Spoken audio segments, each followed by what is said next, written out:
अस्सलाम वालेकुम गाइस, मेरा नाम है अली और मैं अपने channel daily horror stories by Ali से अल्हम्दुलिल्लाह एक बार फिर अपने सामाइन के सामने मौजूद हूँ। और मैं उम्मीद करता हूँ मेरे लिसनर्स, मेरे सब्सक्राइबर्स और मुझे चाहने वाले, मुझे सपोर्ट करने वाले दुनिया में जहाँ भी मौजूद हैं खैरियत से हैं, खुश हैं और इनकी ज़िंदगी बेहतर गुजर रही है। तो इसी तरह सपोर्ट करते रहें। और मेरी गुजारिश है अपने तमाम लिसनर्स से कि जब भी मैं वीडियोस को रिकॉर्ड करता हूँ, अपलोड करता हूँ, तो सबसे इम्पॉर्टेंट है आपका लाइक। तो सबसे पहले 1-1.5 मिनट सुनने के बाद इसको लाइक कर दिया करें। अगर आप फ़ौरन से लाइक करेंगे तो वो काउंट नहीं होता, कम से कम 1 से 2 मिनट के बाद लाइक किया करें, लेकिन कर दिया करें। इसके अलावा जो स्टोरीज़ मैं आपके साथ शेयर करता हूँ, कोशिश करें कि ये आप लोगों के साथ शेयर करें, अपने सर्कल में, अपनी कम्युनिटी में इस चैनल को इंट्रोड्यूस करवाएं। बाकी ये है कि हमेशा की तरह जब ये स्टोरी ख़त्म होगी तो आखिर में व्हाट्सएप नंबर होगा और 2 से 3 मिनट आखिर के व्हाट्सएप नंबर शो होगा। तो जो लोग अपनी कहानियों को शेयर करना चाहते हैं, अपनी स्टोरीज़ शेयर करना चाहते हैं, तो उस व्हाट्सएप नंबर पे अपनी आवाज़ में रिकॉर्ड करके भेज सकते हैं या फिर चाहें तो लिख के भेज दें। और मैं कोशिश करूँगा कि मैं अपनी आवाज़ में उसको एलोबरेट कर सकूँ। बाकी इसके साथ साथ कुछ लोगों के कमेंट्स थे, तो उन लोगों का शुक्रिया अदा करता हूँ। जैसे कि मिस गुल, बहुत शुक्रिया आपका। आपका क्वेश्चन था वो आंसर कर दिया था मैंने। इसके अलावा मिस ज़ैरिश शहजाद साहिबा हैं, उनका शुक्रिया।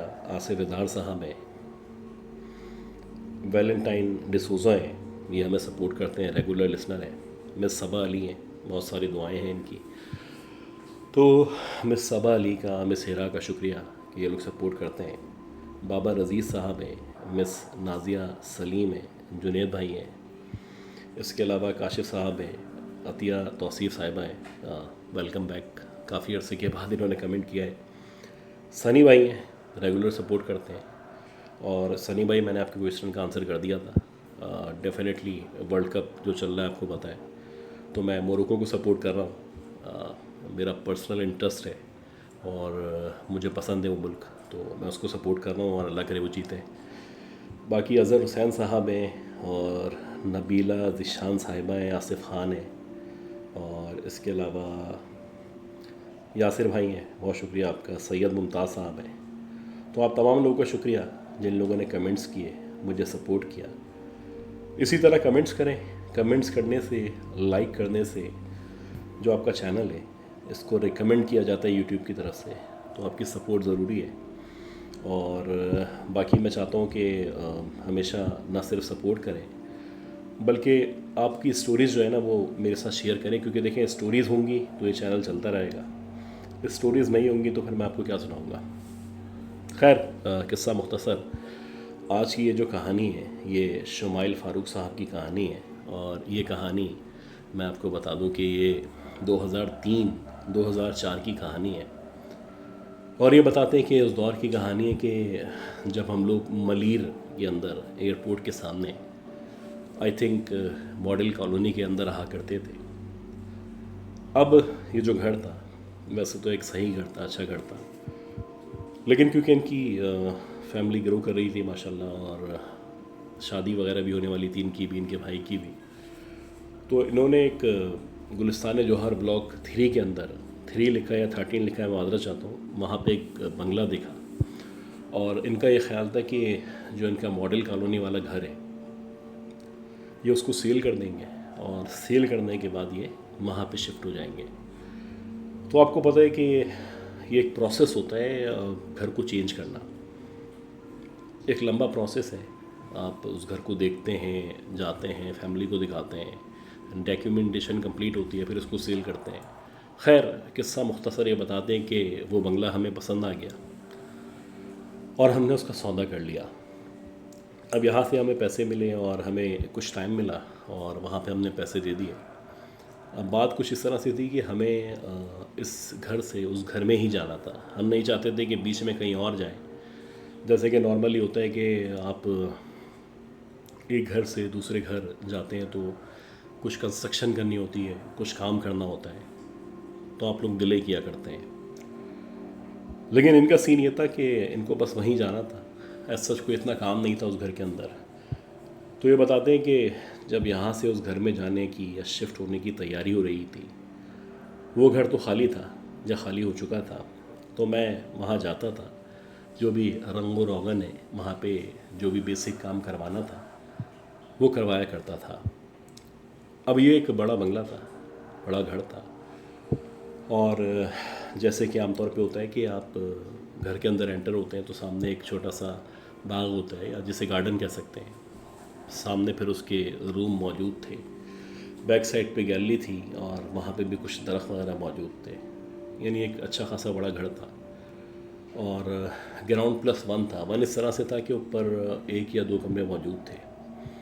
अब ये बताते हैं कि जो ऊपर वाला फ्लोर था, यहाँ पे जब मैं गया तो जिस कमरे को मुझे लेना था, या जो कमरा मुझे मिलने वाला था मेरी शादी के बाद, तो इस कमरे की जब मैंने खिड़की खोली तो खिड़की खोलते ही जो सामने या घर के बिल्कुल साथ ही जो एक पीपल का दरख्त मौजूद था, तो उसकी जो ब्रांचेस थी, उसकी जो शाखें थी, वो एकदम से घर के अंदर तक आ गई, यानी 3-4 फीट अंदर आ गई। खिड़की जब तक बंद थी वो बाहर की तरफ थी, लेकिन जब खिड़की खोली तो अंदर आ गई। अब बात ये थी कि मैं चाहता था कि खिड़की खोल के रखी जाए, और ये जो दरख्त की कुछ ब्रांचेस, कुछ शाखें मेरे कमरे के अंदर आ रही हैं, या तो इनको साइड में कहीं दबा दें या फिर इनको कटवा दें। हालांकि वहाँ पे हमारे साथ एक बुज़ुर्ग मौजूद थे जो कि स्टेट एजेंट थे, और उन्होंने कहा कि मेरा मशवरा ये है कि इस दरख्त को ना कटवाएं या इन ब्रांचेस को ना कटवाएं, इनको ऐसे ही रहने दें। बात ये थी कि उनको बड़ा कोशिश की, एडजस्ट करना चाहा, लेकिन वो जो उसकी ब्रांचेस थी, जो शाखें थी, वो कभी इधर आ जाएं कभी उधर आ जाएं। तो फाइनली ये डिसाइड हुआ कि इनको काट देते हैं।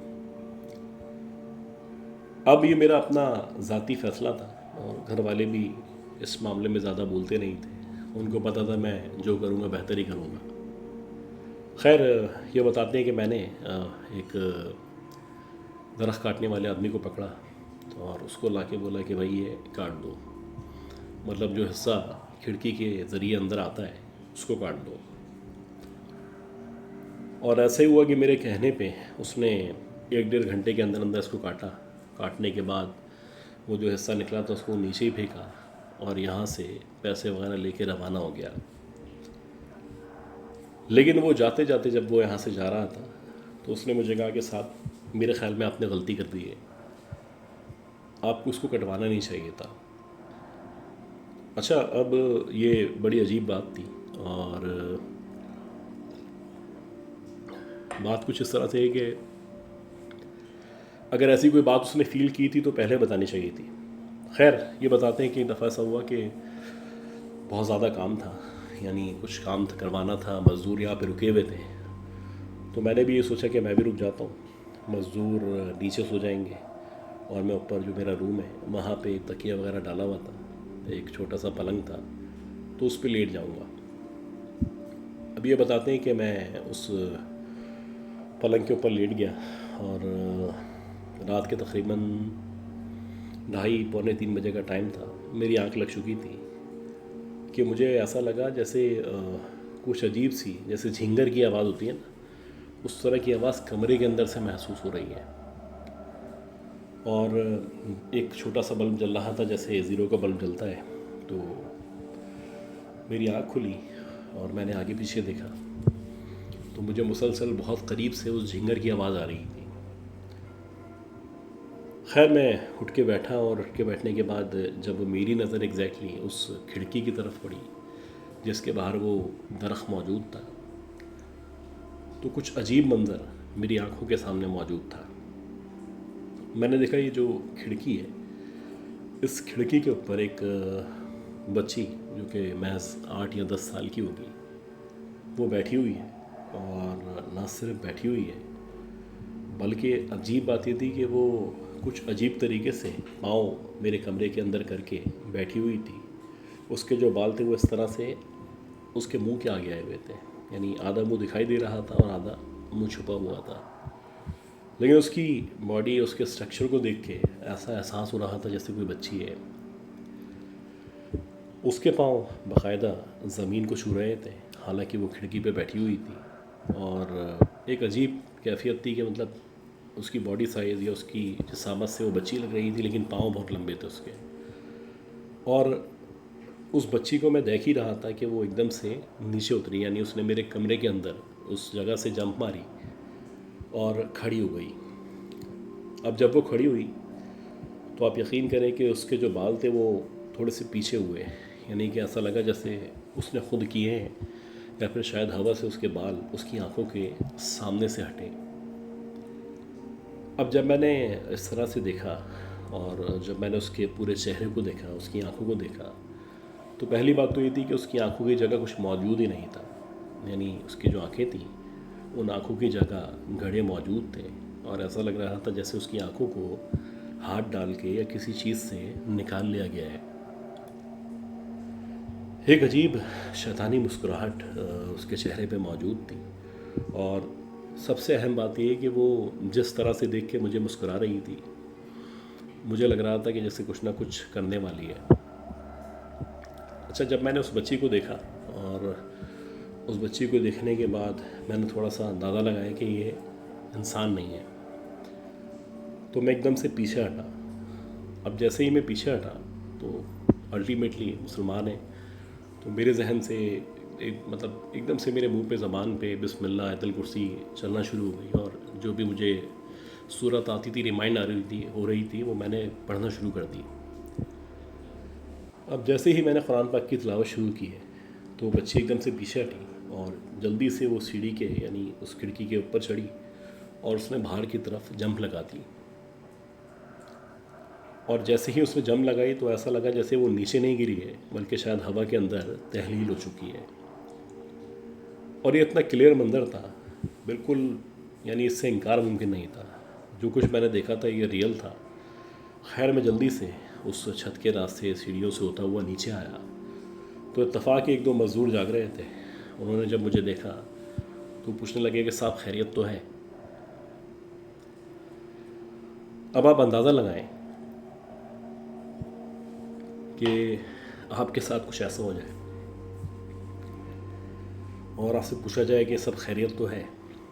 तो खैर, मैंने हफ्ते उनको बताया कि भाई ऐसे ऐसे एक बच्ची मैंने ऊपर देखी थी जो कि कुछ अजीब से चेहरे की मालिक थी और उसकी आंखें मौजूद नहीं थी। तो वो कहने लगे कि साहब हमें भी कुछ ऐसा महसूस होता है जैसे जो आपका बैक साइड वाला हिस्सा है जहाँ पे ये दरख्त मौजूद है, ये थोड़ा भारी, यानी कुछ इस तरह का हिस्सा है कि यहाँ पे कुछ ना कुछ असरात मौजूद हैं। खैर, मैं नीचे आके बैठ गया और उनके साथ काफ़ी देर तक बात करता रहा और फिर नीचे ही सो गया। अब ये रात तो जैसे तैसे गुजर गई। अगले दिन हमारा एक मज़दूर था जो काम कर रहा था और काम करते करते वो बताता है कि मैंने सीढ़ी लगाई हुई थी और दीवार पे मैं पेंट कर रहा था। तो वो बताता है कि सीढ़ी लगा के जब मैं पेंट कर रहा था तो पीछे कोई मौजूद नहीं था, लेकिन देखते ही देखते ऐसा लगा जैसे कोई पीछे आके खड़ा हुआ है। और जब मैंने पलट के देखा तो जिस तरह की बच्ची का मैंने ज़िक्र किया था या मैंने देखा था, वो वैसी ही बच्ची का जिक्र कर रहा था। कहते हैं कि ऐसी बच्ची मेरे पीछे खड़ी हुई थी, उसकी उम्र महज 10 या 11 साल होगी। उसका चेहरा ऐसा लग रहा था जैसे बहुत ज़्यादा एक्स्ट्रा वाइट है और उसके चेहरे पे आंखें मौजूद नहीं हैं। उसने देखते ही देखते सीढ़ी को बस हल्का सा ऐसा किया है और वो सीढ़ी नीचे गिरी है। मैं नीचे धड़ाम से ज़मीन पे आके गिरा हूँ और जब मैंने उठ के या जैसे ही मैंने नज़र डाली है तो बच्ची कमरे से गायब थी। अच्छा, इसके अलावा एक और मज़दूर था, वो बताते हैं कि मुझे किसी ने बाकायदा सोते हुए मुंह पे चमाट मारा ज़ोर से। अब ये जो मामलात थे, जो किस्से थे, ये 2-3 दिन के अंदर इस कदर होना शुरू हो गए कि जो मज़दूर थे वो परेशान हो गए और वो कहने लगे कि भाई कुछ ना कुछ करें, कोई इंतज़ाम करें, वरना यहाँ पे काम नहीं कर पाएंगे हम लोग। हम तो चलें काम कर लेंगे जैसे तैसे, लेकिन आपको तो यहाँ पे रहना है। और बात बड़ी माकूल थी उसकी। और ऐसा ही हुआ कि जो तीसरी रात थी, तीसरी रात जितने भी मज़दूर थे उनमें से एक मज़दूर भी वहाँ पे नहीं रुका। वो कहने लगे कि हमें यहाँ रुकना नहीं है। ज़ाहिर सी बातें डर चुके थे और बहुत सारी इस तरह की बातें हो चुकी थी। तो खैर वो चले गए एक एक करके। अब जब ये सब चले गए तो मैं अकेला मौजूद था और मैं भी बस निकलने ही वाला था कि ताला लगाऊं और यहाँ से निकल जाऊं। अच्छा, जब मैं बाहर गार्डन की तरफ आया तो गार्डन की तरफ आके जैसे ही मैं दरवाजे की तरफ बढ़ रहा था तो मुझे किसी के हंसने की आवाज़ सुनाई दी। और ये जो हंसने की आवाज़ थी इतनी वाज़ेह आवाज़ थी कि जैसे मेरे पीछे कोई मौजूद हो, और ना सिर्फ मौजूद हो बल्कि शायद वो मुझे डराना चाह रहा हो और मुझे बताना चाह रहा हूँ कि मैं मौजूद हूँ। अब जब आपको अपने पीछे से हंसने की आवाज़ आए और आप आगे जा रहे हो तो आप पलट के पीछे देखेंगे। तो ऐसे ही कुछ मेरे साथ था। जब मैंने पलट के पीछे की तरफ देखा तो पीछे वो बच्ची तो मौजूद थी, यानी छत के ऊपर वो बच्ची मौजूद थी जो दिखाई दे रही थी। उसके लेफ़्ट और राइट में बहुत सारे बच्चे मौजूद थे और जितने भी बच्चे थे सारे के सारे बच्चे ऐसे थे कि इन सब के जो कलर थे वो एक्स्ट्रा वाइट थे।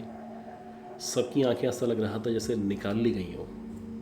आंखों की जगह पे गड़े मौजूद थे और ऐसा लग रहा था कि मुझे दिखाने के लिए या बताने के लिए जानबूझ के ऐसा किया जा रहा हो। खैर वहाँ से मैंने बाहर दौड़ लगाई और अल्लाह अल्लाह करके जब मैं बाहर आया, बाहर आके मैंने दरवाज़े को मुश्किल लॉक किया और सीधा अपने घर पहुँचा। जब मैं अपने घर पहुँचा तो अब ये वो स्टेज थी कि मुझे अपने घर वालों को बताना था। मुझे पता था कि कुछ गलत हो रहा है और ऐसा ना हो कि वहाँ शिफ्ट हो जाएं और उसके बाद मसले हों। खैर वहाँ पे जब मैं गया अपने घर वालों से डिस्कशन की और फिर एक कज़न ने हमें एक साहब का बताया कि जो ऐसी दम दुरूद करते थे। तो अब्बू ने कहा कि तुम इनको लेके जाओ और ले जाके वो घर दिखाओ। अब जब मैं इनको लेके आया तो जब ये घर के बाहर आए, यानी मैं दरवाज़ा खोलने वाला था, तो वहाँ से ही इन्होंने मना कर दिया। ये कहने लगे कि भाई मैं मज़ीद अंदर नहीं जाऊँगा और यहाँ पे जो भी मौजूद है वो मेरे बस से बाहर है, यानी मैं कुछ नहीं कर सकता। अब एक अजीब हालत, एक अजीब कन्फ्यूजन, समझ से बाहर कि भाई क्या करें। खैर इसके अलावा भी 2-3 लोगों से रब्ता किया। एक साहब ने हिम्मत की और हिम्मत करके वो घर के अंदर आ गए, यानी गार्डन तक आ गए। जब वो गार्डन के अंदर आए तो वहीं से ही उन्होंने कोई कैलकुलेशन की, कोई किताब पे हिसाब किताब किया, कोई कॉपी थी उनके पास, लिख रहे थे उस पर।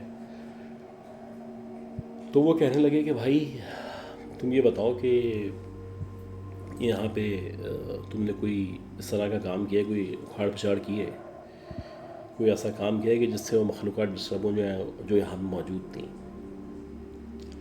मैंने कहा हमने तो कुछ नहीं किया, बस कलर वगैरह करवाया है। और वो एक शाख का हिस्सा था, कुछ शाखें थी जो कमरे के अंदर आ रही थी तो उनको कटवाया था।